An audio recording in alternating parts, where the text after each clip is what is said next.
Welcome in, folks, here on Big Blue Views audio lineup and YouTube page as we are coming at you after the New York Giants Week 5 loss to the Dallas Cowboys, a 44-20 game that we witnessed not just like one or two injuries. We witnessed a large amount of serious injuries for this Giants team. And we said on the live stream that we felt it didn't really make a whole lot of sense to go back and watch the tape because there's so much that just fell outside of the Giants' control. It would be a waste of everybody's time to sit and try and pull takeaways from that when there were a lot of circumstances that the Giants just could not power through. But today we're going to be talking about the outlook for the NFL draft. We're also going to be talking about some prospects that might make sense within the range of the two picks that the Giants will be selecting at. And we're also going to provide some updates on the injuries. So, guys, the first thing getting into those injuries, we did hear from Ian Rappaport that they are optimistic on Saquon's injury because we know he is a bit of a fast healer. They're saying a low ankle sprain, 2 to 4 weeks, which to me seems a bit optimistic. And I feel like the last time Saquon had an ankle injury, it was around 2 to 4 weeks is what they said. But by the time he came back, he was hobbling a little bit, and then it took him a couple more weeks until he was 100% back. But I'm not 100% how optimistic I am of how realistic that is because, man, that thing looks swelled up as hell, and it takes a while just to be able to move without dealing with some serious discomfort and pain as a running back of the size that Saquon is. Yeah, and I would be a little bit worried about if he's working to get back and miss only one game. Worried about just stiffness, any residual pain, anything like that, causing compensation complications with his injured knee on the other side. You don't want him favoring his left ankle only to re-injure or have a setback in it somewhere in his right leg. I feel like this is just take things a little bit slow. Give the injury the time it needs to heal correctly. Because, like you said, that thing was swelled up kind of grotesquely. It really looked like he had a melon or a grapefruit like that where his ankle should be. It's got to take a while for that kind of swelling to go down. One would definitely imagine. And we remember 2019 when he had a high ankle sprain.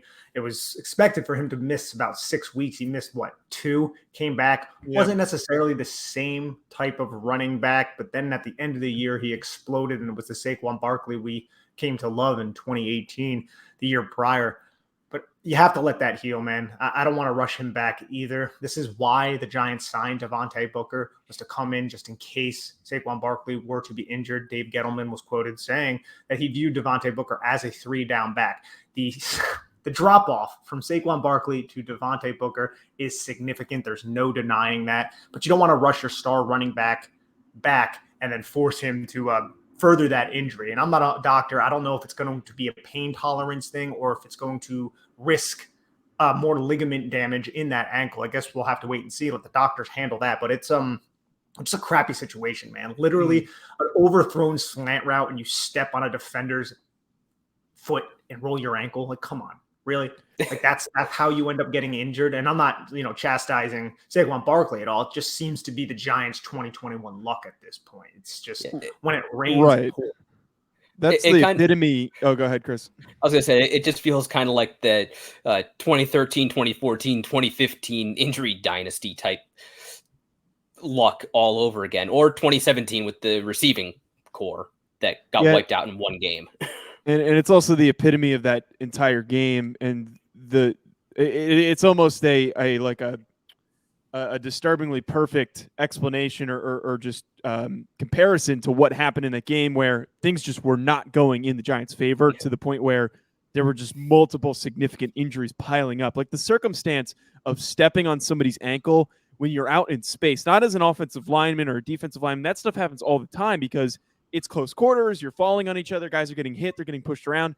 People fall on each other's ankles all the time, but to be in space like that and to just not notice somebody's foot, it sucks. That's really, really unlucky that happened.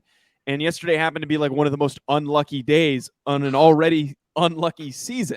And speaking of that really just terrible luck of injuries last game, we saw the hit that Daniel Jones took.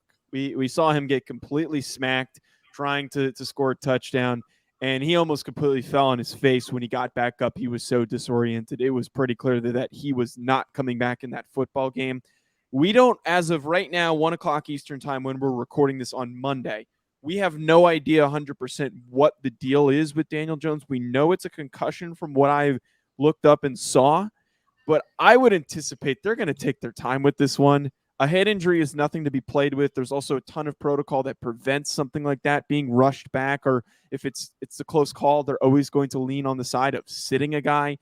And not to mention the fact Daniel Jones is supposed to be the franchise quarterback for at least the next year or so. So they're not going to want to risk his longevity and his future because of that hit.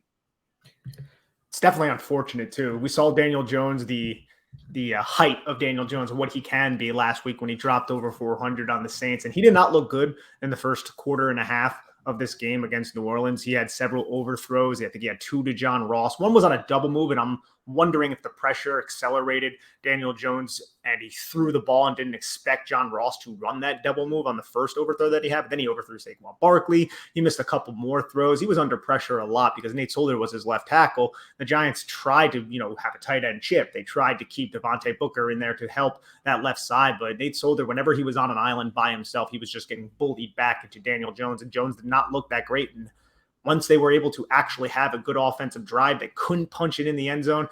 I don't want to say they get cute because I'm fine with that play call, to be honest. When you roll Daniel Jones out, you want to use his athletic ability. You want to give him an opportunity to get in the end zone and fool the defense. But that was just a great play by Jabril Cox. That was a great play by the Dallas Cowboys.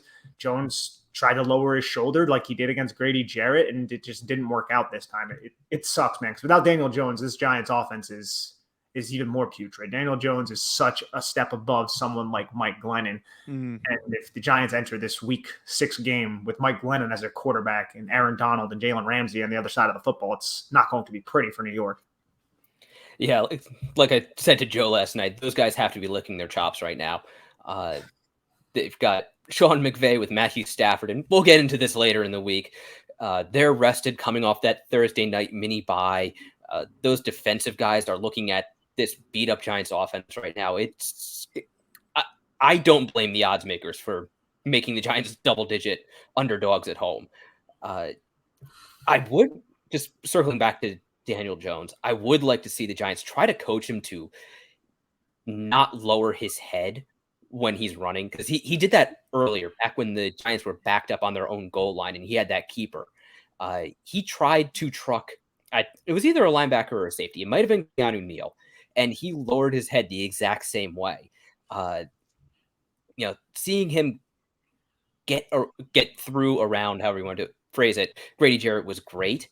But man, you're the starting quarterback. Watching Eli slide was never pretty. It was really more of like a twisting stumble. But you have to protect yourself because you are more important overall than just a couple yards or even a touchdown. You've got 5 other guys who can score touchdowns. Ultimately, that injury to Daniel Jones does really have puts a really dismal outlook, I think, over the next few games. And we had spent some time, especially when we did that evaluation show when the Giants started winless before that Saints game. We had spent some time to basically say this is not the start that the Giants were hoping for, and it's going to be very, very hard to climb out of it. There was a little hope after beating the Saints, but I think where they are right now, if you're just being a realistic evaluator, separate from being a Giants fan, just realistically evaluating the situation of the Giants, it is somewhat of a doomsday situation here, where next week they're going to play the Rams. I don't think that there's really much of an expectation that it'll be a very competitive game. If Saquon's gone for the next 2 to 4 weeks and Daniel Jones is out for the next few weeks with a concussion, they're probably not going to win these upcoming games based on what we saw happen once it was the backup quarterback, Mike Glennon, and then Devontae Booker and Eli Penny. There are limited options right now for this Giants offense that was already struggling. And right now, the only receiver that's really making plays is Kadarius Toney, which is why I think it's fair for us to shift our focus again and talk some draft stuff after just a terrible game like that. The current draft order as it sits is Jacksonville at number 1 with an 0-5 record, Detroit 0-5 at number 2. Miami's pick was traded to the Philadelphia Eagles. So right now, Philly is looking to be picking 3rd. Jets picking at 4th. Houston picking at 5th. And then Giants with a 1-4 record right before the Colts pick that is also the Eagles pick. The Giants are sitting there at 1-4 with the 6th overall pick. And I just find it so strange. And also, it's so crazy to me that here we are after 5 weeks of play, and the Giants' start to the season has been absolutely disastrous. Yet the Giants still are not picking in the top 5, which is almost like an even worse addition to the situation right here, where they're losing and they're not even right now picking in the top 5, and they might not pick in the top 5 because the teams above them are playing terribly so far this season. So I want to take some time to kind of think here the circumstance that the Giants are in. Because if you just take a look at what these teams above them are going to be looking for, I would say most of them, separate from the Jets and Jacksonville for obvious reasons, are going to be looking to draft a quarterback. Yeah, Detroit and Houston absolutely have to be looking at quarterback. I would say Philly. I'm not sure how they're not looking at a quarterback. At least considering it. Yeah, I like Jalen Hurts just in the abstract. I think he's a good guy. He was a winner for Alabama. He stepped aside for Tua. He was a good teammate. Then he transferred to Oklahoma, and he was a winner at Oklahoma. He was a really good college quarterback. I am not sure how you can feel any more than about him as an NFL quarterback. He just doesn't seem to have the arm talent, the accuracy and precision throwing the football that you need to be an NFL passer. And yes, he can do some exciting things with his legs, but this is a passing league, and that's really all there is to it. Unless your name is Lamar Jackson, you cannot bring the same value running the ball as you can throwing the ball. You have to lead with your arm. And Philly has to at least be considering a move up, especially if Jacksonville is still sitting there number 1. Because right now Philly has, and this is kind of disgusting, 3 picks in the top 10. They currently hold the 3rd overall pick, the 7th overall pick right after the Giants, and then their natural pick at 10th overall. They could package those really easily to move up and probably still have 2 picks in the top 10. It's wild to think about, but I will say this: what quarterback? Because there isn't a standout quarterback this year. Yeah. That's a good point. If we go back to 2019, Joe Burrow kind of took college football by storm. Joe Burrow was like a late day 3 pick before that. And then last year it was Zach Wilson who ended up doing that, right? So is there going to be a quarterback in the next 6 to 7 weeks that's going to put himself into that echelon to where we're all going to be talking about him? It doesn't appear like that's necessarily happening. I mean, you have Malik Willis, the kid from Liberty. You have Spencer Rattler, who was just basically benched at Oklahoma. What's going on with him? I mean, that's yet to be determined. You have Carson Strong. A lot of people are talking about. He's a big, strong-armed guy, no pun intended. But there isn't necessarily a huge quarterback prospect that everybody's clamoring to get. You have a lot of skilled position players. You have a lot of interior defensive linemen, which isn't sexy, but you have a few really good ones. You have Kayvon Thibodeau, the edge from Oregon, who's absolutely amazing. You have a bunch of offensive tackles that you can consider as well, which spells well for the Giants. But if the Giants finish with the 6th pick or the 7th pick, it's not that great if they're not 3 or 4 quarterbacks in the running to be drafted before them, especially if Daniel Jones is not going to, or especially if Daniel Jones is going to be the quarterback of the future. But I think the biggest question, Chris, and I want to send this one to you, is if the Giants finish with 5 wins, 6 wins, who's the general manager? Who's making these picks? Because I don't know if Dave Gettleman is going to be retained. I don't think he'll get fired. I think he'll ceremoniously retire a la Tom Coughlin. Yeah. But that's a big question. Yeah. I think that the season more or less continues as it has been, where the Giants might pick up a win or 2 or 3 or 4, whatever. Say they wind up with 5 wins. That's still a 12-loss season. I don't see Dave Gettleman making that pick, wherever it happens to wind up being. Louis Riddick, he seems to have maintained his bridges with the Giants. He hasn't publicly burned them. He's spoken reasonably well about the franchise, since he didn't get the job back in 2018. I know, Nick, you're a scouting academy guy.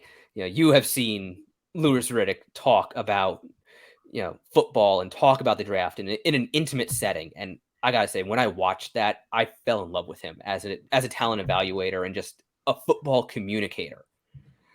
But I would hope the Giants, look outside the family for, they have to add some branches to that family tree. It can't just be a log going back to, basically when the NFL intervened and made them hire a general manager.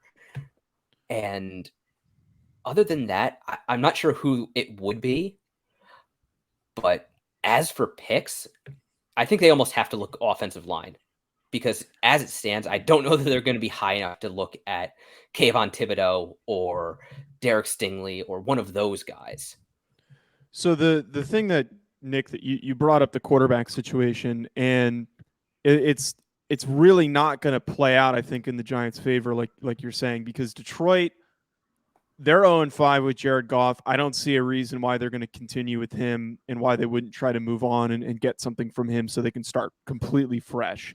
Philly might be considering it. Houston is definitely going to be drafting a quarterback at this point because it's clear that they're not going to be moving on with Deshaun Watson. But those teams that are going to be quarterback hungry aren't necessarily going to have a guy that, like you're talking about, that's really worth being drafted in that range. There's a good crop of like mid-tier guys that are worthy of maybe the latter half of the top 10, but there hasn't really been an ascending guy. You talked about Carson Strong. He seems to be one of the favorites to be selected first. Malik Willis is in that conversation. I think that what we've seen from Sam Howell and Spencer Rattler has completely pushed them out of the conversation that people assumed that either of them could have been that first overall pick if a quarterback needy team was selecting there. But it's pretty apparent that neither of them can play to the level that they were looking that they could have transformed into. They've almost, specifically Rattler, have taken a step backward this year. But Willis and also Strong have looked fantastic so far. You're getting a really good season for Matt Corral, who is starting to gain some buzz as a guy who could maybe work his way into that top 3 of the quarterback group. Hopefully, like we're talking about here, the Giants could be in a situation where, despite the quarterback class not being that great, but not as bad as the Daniel Jones, Dwayne Haskins, Kyler Murray group, as long as there's at least a little bit of confidence in the top 3 guys, hopefully there are teams that trade up and there are at least 3 picks or at least 2 picks above the Giants that are quarterbacks, because then that would put them in a situation where I think if you're picking at 6, Kyle Hamilton has to be on the table, even though they don't necessarily need a safety. You can't pass up on a defensive tackle like that. Defensive player like that. He could probably play defensive tackle. At this point. Notre Dame bias coming in here, Joe? A little bit. No, but Sean Ryan from UCLA has looked great. Evan Neal has looked very, very strong as well. It might be a little too fresh to pick a Kenyon Green or a Tyler Lindenbaum that early, but the offensive line group, if the Giants are going to correct and fix some of this stuff with their offensive line, this has to be the year to do it. And if they want to get defensive playmakers, this is also the year to do it. It is not a good offensive playmaker class. Yeah, I think you actually. Go ahead, Nick. You probably have a more salient point than me, but I just want to point out that Week 6 hasn't happened yet, and we're already trying to get excited about draft prospects. That's the current state of the New York Giants. That sucks. It's October. October's draft season, right? Pumpkin spice and draft. Pumpkin spice and draft. Let's do it. Look, I'm rocking orange. We know it. Yeah. I was just going to say, I think you actually could make a pretty good argument for Kyle Hamilton for the Giants up if they're inside the top 10, just because Logan Ryan's not getting any younger. And Jabril Peppers, he might not be a Giant next year. He's seen his snap count drop off dramatically. Mm-hmm. He hasn't played all that well, and it's the end of his contract. So that pretty much leaves them with Julian Love and Xavier McKinney as their prime safeties. And Kyle Hamilton can just do so much that he would be a great toy for Patrick Graham, and he could help with the linebacking core. He can help with coverage deep. He can be the strong safety. He can actually cover a tight end maybe once in a while. Could we see that in the Giants defense? And I don't know. Maybe. The crazy thing is that at 6'4", 220 pounds, he could play single high. Like, he's done that, and he's tracked footballs from either side of the. He could play cover one over the top, and he can do it fantastically at the size of what is basically a large receiver or a small tight end. I before, Nick, I let you hop in and talk about Hamilton because it looked like you were about to say. I just want to throw out there, I had a really funny interaction with Kyle Hamilton's mom on Twitter. So I did a show over the summer, and we were talking about the draft class, and we were talking about the names to know. And this was way back in June. And during the show, I had mentioned that Kyle Hamilton's built like a linebacker, and I wonder if some teams might value him as a linebacker. Didn't say he was, but I just threw that out there. And apparently Kyle Hamilton's mom listened, and she tweeted at me. She's like, he's not a linebacker. People need to stop saying that. You need to stop saying it. And I was like, whoa, I didn't say he was a linebacker. Relax. Totally random. Was not expecting that. I didn't know that that Kyle Hamilton's mom would listen. But what are your thoughts on him, Nick?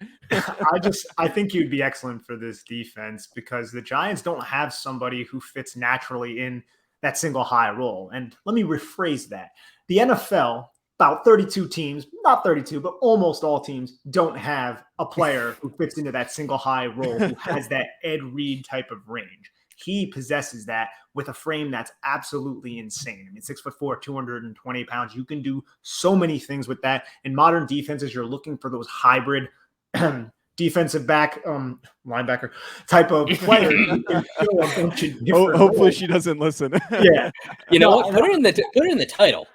Yeah, exactly, right. And I don't think Hamilton is a linebacker. I think he is one of those versatile defenders who can play on the back end, but that is exactly what every NFL team is looking for. And that kid's instincts, his ability to hit, his ability to utilize range, his ability to locate the football, his ability to bait quarterbacks. I mean, he's just so fun to watch. I would love for him to be a New York Giant. And you're right. Some things are setting up for that to be a possibility because Julian Love's only going to have, one more year left on his contract after this. Yeah. Jabril Peppers more than likely isn't going to be a Giant next season, which is unfortunate, but he has had a really down season, which leaves Xavier McKinney and Logan Ryan, who's not getting any younger. Now, the Giants need a lot of other help along the roster. They do have another first-round pick, which could help them make that decision.